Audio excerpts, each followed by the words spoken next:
¿Cómo están? Bienvenidos a Última Mirada. Día jueves, día de análisis internacional con Raúl Sor. Y desgraciadamente, Raúl, tenemos que hablar de nuevo de lo que está pasando en Gaza, porque se han incrementado los bombardeos, hay una cantidad enorme de muertos, hay muchos países que han empezado a decir, ¿saben qué? Esta cosa está llegando a un nivel insostenible, incluyendo el chileno, y queremos de alguna manera poder contarles a las personas en qué situación se está hoy día y qué es lo que está pasando y qué dicen tanto los palestinos en Gaza como los mismos israelíes que están allá. Sí, Fernando, la situación se ha agravado tremendamente. Hemos visto las imágenes, digamos, escalofriantes de la entrega de ayuda alimenticia en campos, lugares especialmente preparados por una nueva agencia desarrollada entre Estados Unidos e Israel, en que la entrega de paquetes sin una organización propiamente profesional, son exfuncionarios de la CIA, del Departamento de Estado y de Blackwater, esta organización de mercenarios, y que en muy poco tiempo formaron esta compañía y están distribuyendo la ayuda, pero lo han hecho en forma totalmente insuficiente y poco profesional.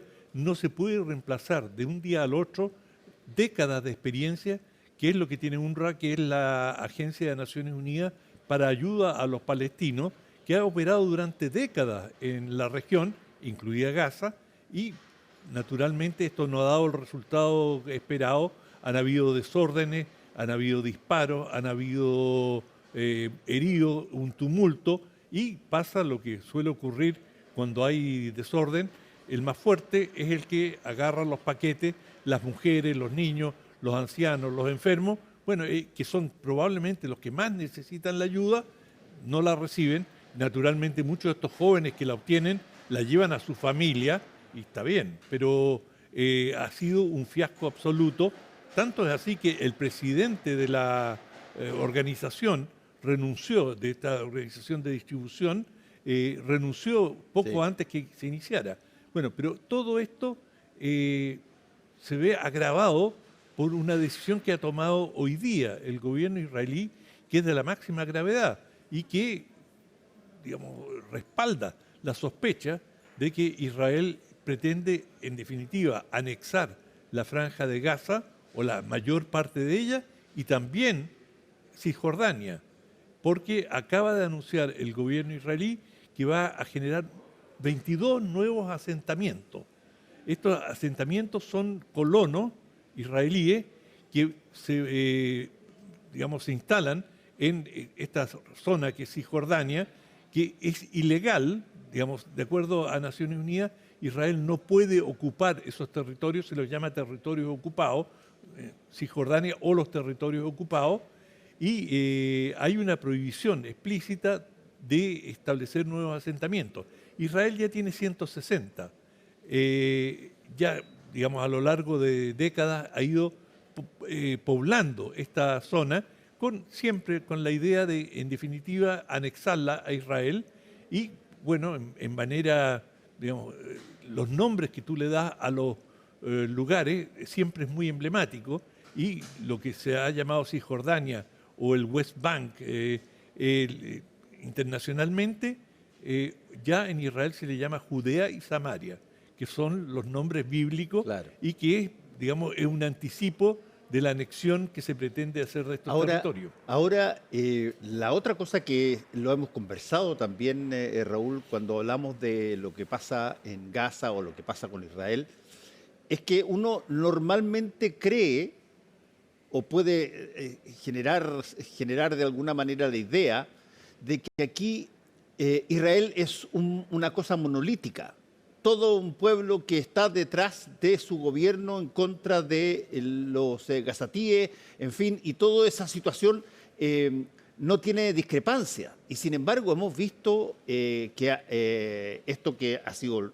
muy grave, ha causado un revuelo bastante importante al interior de las autoridades israelíes, y particularmente quizás la situación más yo diría, notoria, fue la presencia del ex primer ministro israelí, ¿cómo se Ehud Olmert. Ehud Olmert, claro, que planteó que esto era ya a estas alturas, Israel estaba llevando una masacre No, habló específicamente de crímenes de guerra. de crímenes de guerra. O sí. sea, más explícito que eso no puede ser. Y eso Y él es israelí, fue primer ministro y todo lo demás. Y militar. Militar además, claro. bueno, como la mayoría de los primeros ministros israelíes, pero en el caso de Olmert, él tenía una posición crítica, pero como tú bien señalas, el hecho que él haya salido públicamente Sí, bueno. a cuestionar en el medio de un conflicto la postura del gobierno de Israel y diga que se están cometiendo crímenes de guerra, algo que el gobierno israelí ha hecho todo lo posible por desmentir e incluso a quienes han hecho estas acusaciones los ha tildado de antisemitas.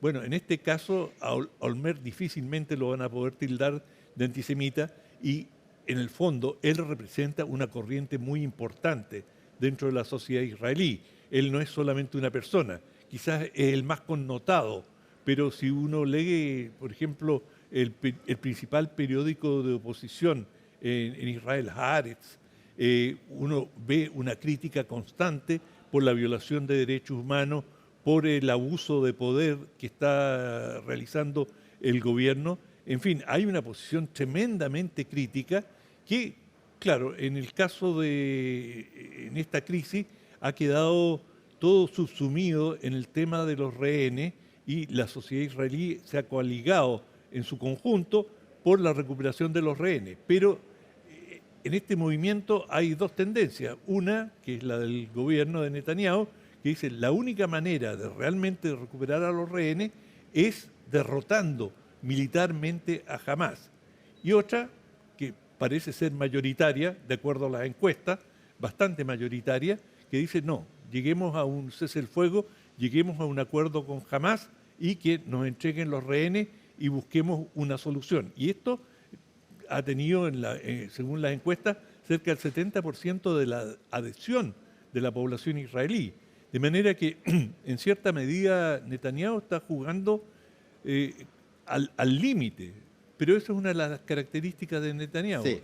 Él siempre juega al límite. Bueno, yo planteo esta situación del ex primer ministro porque a veces los conflictos que están en lugares muy lejanos a nosotros, que no conocemos en términos muy clarísimos, dan la impresión de que son cosas de blanco y negro.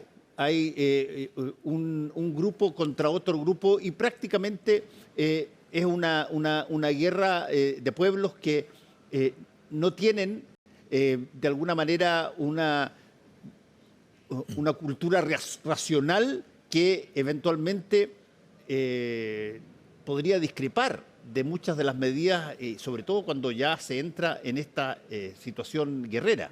Y Israel tiene una contra bastante fuerte, el gobierno israelí, dentro de Israel. Pero la situación de Gaza, más hay que por lo menos incluir de que la situación de Gaza incluye grupos que son terroristas como Hamás en montones de ocasiones y que, por lo tanto, la forma de resolver el tema comunicacionalmente o civilizadamente cuesta muchísimo cuando estamos en el medio del bombazo. Sí, pero por otro lado, digamos, las guerras desgastan y este conflicto ya lleva más de 600 días de conflicto. Y aunque Israel ha hecho un esfuerzo enorme por impedir que se muestre lo que está ocurriendo en la Franja de Gaza, está prohibida la entrada de corresponsales extranjeros, no hay cobertura, ni siquiera aquellos medios que siempre son admitidos como la BBC de Londres, medios internacionales muy prestigiosos, ningún medio extranjero ha podido ingresar y esto es una situación sin precedentes y lo que más se ve aún en una democracia. Y lo que se ve, Raúl, en términos de imágenes, básicamente son estructuras, edificios, que que están bajo fuego, etcétera, pero mirado desde una distancia. No hay, tú te estás refiriendo al reporteo En terreno. de terreno. Exacto. Exactamente Es decir, adentro, donde hablen las familias y hablen y todo. si tú ves, todos los despachos vienen de Jerusalén, de Tel Aviv, es decir, no se puede ingresar a casa, no, simplemente está cercado y, digamos, tú muchas veces hay lo que en otros conflictos, en inglés se llama embedded journalists, que están enquistados, No, están incluidos en el incluidos territorio. y acompañan a las patrullas. Sí. Claro, el ejército en cuestión, el que te invita, por así decirlo, podrá decidir dónde te lleva, pero tú puedes visitar y, digamos, dentro de ciertas condiciones, puedes participar en alguna de las operaciones. Yo mismo, cuando fui invitado por los británicos a Malvinas, y fui el primer periodista latinoamericano que llegó allí, todavía estaban realizando operaciones militares y el ejército británico me llevó en helicóptero a observar ciertas operaciones y esto se ha dado en todos los conflictos. Ahora tú podrás decir, te llevan donde ellos quieren, por supuesto, te muestran lo que ellos les favorece, de verdad, pero igual tú te haces una idea, ves cuáles son las condiciones. Ahora, las imágenes que estamos viendo de Gaza son absolutamente desgarradoras. No tiene sentido discutir cuántos niños están amenazados de muerte, pero basta ver esos ojos enormes de criaturas que no han recibido alimento durante días. La desnutrición está a la vista, no necesita ser un médico, un experto, para ver el sufrimiento que eso está provocando. El bombardeo casi sistemático de hospitales, con la idea de, digamos, Israel dice que allí se esconden efectivos de Hamas, imposible de verificar, puede ser cierto, puede no serlo, pero la realidad concreta es que no hay hospitales y que, digamos, no solamente no han llegado los insumos necesarios, sino que la gente no tiene dónde ir. Ahora, así como el gobierno de Chile criticó y muy duramente la situación de Israel y retiró a su embajador y todo lo demás, A sus agregados a sus militares. agregados militares, perdón, pero ¿qué tanto el resto del mundo ha reaccionado? ¿En qué formas en esto? Porque un conflicto bélico inmediatamente llama a que se pronuncie el resto de los países con los cuales ellos tienen relaciones y además muchos países con los cuales ellos comercian. Entonces, ¿cómo ha funcionado todo eso? Bueno, inicialmente Israel recibió un cheque en blanco producto de los crímenes que se cometieron el 7 de octubre del 23 con este ingreso de efectivos de distintas organizaciones, incluida Hamas, al sur de Israel, en que asesinaron a más de 1.200 personas y secuestraron a 200, y naturalmente hubo una ola de simpatía muy grande hacia Israel frente a esta agresión, en la cual, digamos, gran parte de los asesinados eran jóvenes que asistían a un festival de música. Es decir, fue un asesinato a mansalva, no tenía ningún objetivo militar. De manera que esto sí, hubo un tremendo rechazo, pero eso gradualmente ha ido cambiando. Cuando tú ya llegas a una guerra que tiene 600 días, que ha dejado 54.000 muertos entre los gazatíes, cuando tú no ves salida y ves que cada vez se están generando nuevas condiciones para mortificar a esa población. Y me refiero, por ejemplo, incluso con esta nueva organización para distribución de ayuda.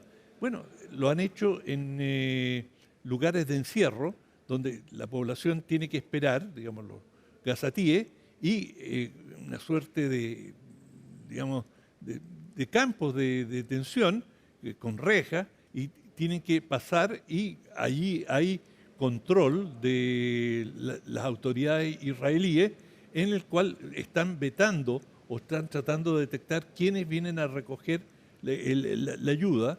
Y esto es una vieja táctica contrainsurgente. Una de las maneras de liquidar a las organizaciones insurgentes es privarlas de ayuda, y una de las cosas básicas es la comida. La comida, claro. Y esto empezó en Malasia, fíjate, los británicos fueron los primeros que comenzaron con un proyecto que llamaron de aldeas estratégicas, en que había una guerrilla procomunista en Malasia y para aislarla obligaron a que toda la gente en las aldeas solamente podía recibir ayuda en comedores públicos y solamente podían comer allí, no podían llevarse La comida para la casa. a la casa porque sabían que si la llevan a la casa algo podría terminar en manos de la guerrilla y por lo tanto resultó un método bastante eficaz para aislar a la guerrilla y en definitiva la guerrilla fue derrotada en Malasia. Después se aplicó en Vietnam, también con aldeas estratégicas, la misma Lógica, táctica, claro. pero no dio el mismo resultado. Por supuesto, había una recepción de ayuda desde Vietnam del Norte, las condiciones eran distintas, no pudieron aislar al Vietcong, que era la guerrilla, y bueno, Se perdió la guerra. se perdió la guerra. Y ahora, en condiciones muy diferentes, lo que se está tratando de hacer a través de estos campos donde se entrega la ayuda es tratar de dividir a la población de Hamás y dejar a Hamás al margen y, bueno, que a Hamás se las arregle por su cuenta, pero que nada de la ayuda o el mínimo de la ayuda que se está brindando a esta población llegue a manos de lo que Israel considera sus adversarios. Pero esto viola el principio esencial de la ayuda humanitaria, que es humanitaria, es decir, todos son humanos y que tú no puedes discriminar, que la entrega de ayuda tiene que ser imparcial. Tú no puedes ir y decir, bueno, muéstrame un certificado que demuestre que tú, digamos, no tienes ninguna relación o que tú, ninguno de tus parientes está vinculado con Hamás, es decir, un certificado de buena conducta, por así decirlo. Y bueno, por supuesto, hay especulaciones de que se está elaborando un sistema muy sofisticado de control biométrico.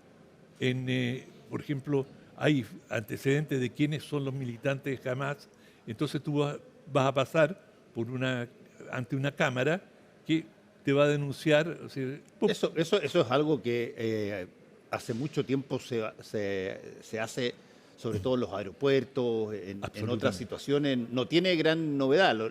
La novedad es el colador que tú estás estableciendo en estos centros de entrega de ayuda. Exacto. Entonces, bueno, ¿cuál es siempre hago la misma pregunta al final cuando hablamos de esto, ¿cuál es el pequeño orificio de lucecita que eventualmente puede abrirse?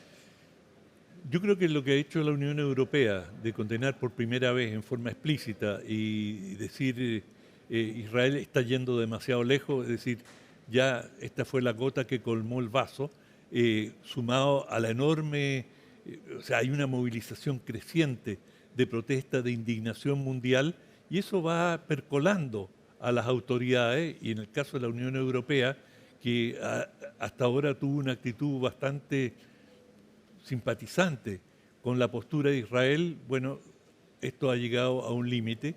Y también en Estados Unidos comienzan a surgir las primeras voces serias, digamos, de un momentito, esto hay que revisarlo. ¿Eso en ambos partidos, republicano y demócrata? Principalmente en el Partido Demócrata, pero también... Sí, porque yo he visto algunas cosas en YouTube de parlamentarios republicanos que dicen, oye, ojo que esta cosa puede llegar a un punto de no retorno, digamos. Efectivamente, y bueno, el propio presidente Trump ha dicho, sí, hay cosas que han ido demasiado lejos, ha sido cauto, y Estados Unidos está enviando señales contradictorias. Ayer en el Consejo de Seguridad el embajador estadounidense dio respaldo absoluto a Israel y dijo acá hay un solo problema básicamente, y ese problema jamás, bastaría con que ellos depongan las armas y digamos busquemos una manera de sacarlos de Gaza y esto se podría resolver rápidamente y por lo tanto el problema ya sabemos dónde está. Bueno, mientras tanto seguimos desgraciadamente teniendo cada cierto tiempo que actualizar la situación. Me encantaría que en algún momento llegaras aquí con una cara pero rebosante y dijeras, mira, hablemos de Gaza, lo que está pasando, porque hay novedades buenas. Ojalá, No hay. ojalá esto es lo que todo el mundo de buena fe espera, de que este conflicto, que realmente es devastador, se resuelva. Y es un conflicto sin precedentes. Fíjate, estamos hablando de 54.000 muertes. Es decir, y en una población de 2.300.000 habitantes. Si eso tú lo proyectas a qué significarían 54.000 muertes en Chile, bueno, son cantidades enormes, enormes. Es impresentable lo que está pasando en Gaza. Vamos a tu libro Al Límite. Al límite, de Nate Silver. Este autor es un estadounidense, un jugador de póker. Y al límite se refiere a los apostadores profesionales, los Crypto Brothers, genios del venture capital y otros personajes capaces de arriesgarlo todo y ganar. Y este un libro absolutamente fascinante. Nate Silver jugaba póker, llegó a ser un jugador de póker muy destacado en Estados Unidos, pero comenzó a, obviamente es un hombre muy inteligente, y comenzó a pensar, bueno, ¿cuál es la esencia del póker? Saber, digamos, tomar el riesgo. Pero en todo ámbito en la vida tomamos riesgo. Entonces, es cómo calculas el riesgo. Entonces, él ¿Cómo dice, evaluar el riesgo? exacto, ¿cómo lo evalúo? Y por ejemplo, cuando están jugando póker, tú puedes tener algunas fórmulas matemáticas y él, martingalas, en fin, él las describe con mucho detalle a lo largo del libro, pero también está el enfrentamiento entre jugadores. Y bueno, él dice, por algo los grandes jugadores de póker van con anteojos para el sol, para que no le vean los ojos, para que no te puedan detectar la dilatación de pupila, que de repente, te encontraste con 4 ases, ups. Claro. Y saben al tiro que tenés un buen juego. Exacto. O él dice, por ejemplo, una característica cuando tú estás jugando a póker y te llega una buena mano, te yergues. O sea, como que te inflas el pecho. Y esto son cosas mínimas, pero que el jugador avesado, mirando a su contrincante, puede verlo. Claro. Mira, Nate Silver, te decía antes, tiene un libro que es otro libro que es extraordinario, que es mucho más antiguo, que se llama La señal y el ruido. ¿Cómo tú distingues de algo que es señal de que algo puede venir o algo puede pasar o algo está pasando, de algo que puede ser casual, absolutamente intrascendente, pero que deja una huella en la forma de, entre comillas, le dice él, ruido? ¿Cómo distingues tú a las distintas situaciones? Bueno, en el juego de póker, efectivamente, tú lo dijiste muy bien y hay montones de películas que lo muestran. Las situaciones cuando tú recibes las cartas y las abres, claro, de repente uno instintivamente ve que tiene 3 ases y como que baja más rápido, se siente más fortachón, y todo entonces esto se transmite. Pequeño tic en el Claro. labio, una cosita, mueve claro. un dedito. Bueno, la pregunta interesante que hace Nate Silver en La señal y el ruido, que imagino, es a ver cómo se traslada eso al resto de la vida cotidiana, que está llena de señales que de repente se dan, pero que uno como la rutina manda y siempre las cosas han sido de una determinada manera, le cuesta al principio ver señales de un cambio. Hasta que de repente, bueno, viene algo muy brutal y tú decís, pero oye, no lo capté, no me di cuenta. Ese yo. Bueno, Nate Silver es una celebridad en Estados Unidos, una gran celebridad, porque él se retiró del póker y se dedicó a los pronósticos políticos. Y en una elección, él, en sus pronósticos, le achuntó a 49 de los 50 estados de Estados Unidos quién iba a ser el ganador. Es decir, y probó, digamos, él se transformó en una figura, es decir, un maestro de la probabilística. Y él desarrolla a lo largo del libro justamente Está eso, muy entretenido. cómo tú puedes aplicar las matemáticas y trabajar con las probabilidades. Y, digamos, él entra en la teoría de juego, todos estos métodos que se emplean y que, por ejemplo, bueno, los militares lo utilizan, digamos, todo el tiempo estás jugando con probabilidades. ¿Y qué pasa si yo hago esto y tú haces lo otro y así sucesivamente?